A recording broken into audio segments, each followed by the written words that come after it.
another Osborne anti-hero, as far as I can see. He has elements of Jimmy in Look Back in Anger. He's a sort of a middle-aged, not very angry man, who is completely taken up with the past, especially the past that his father was so successful in, and constantly thinks against all the evidence that he can somehow do the same thing.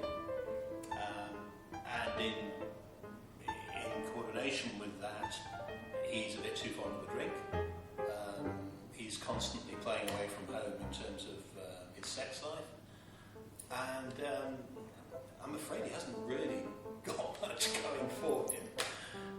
In addition to all these things, he hasn't paid tax for a long time too, and the Inland Revenue is taken. Right. Archie is desperately trying to make a living, but by now, in 1956, variety is dying, musical is dying, rock and roll is just beginning. Of course, you've got Bill Haley in the comics. Yes, television is.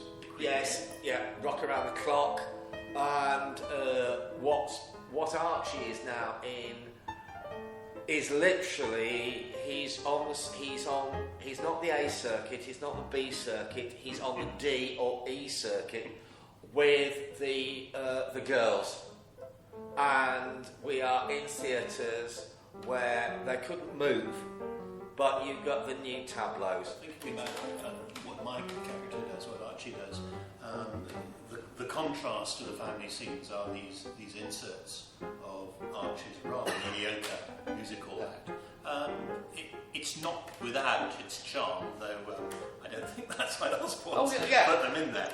But they do. Yeah, and there are serve to break up. Yes, and there are some incredibly corny jokes. There are some real groaners. There are some real groaners. Yes. For me, one of the things is his language, and on occasions, there's not a lot of action. I've deliberately, as designer, sort of enclosed the action into a very. This is a very naturalistic space, and so there on occasions people are moving around banging into furniture, but the scenes are such that you've got so much to listen to, and that is what is entertaining for me. That you're not dealing with someone who has been writing for television and is consequently thinks after 90 seconds they've got to change.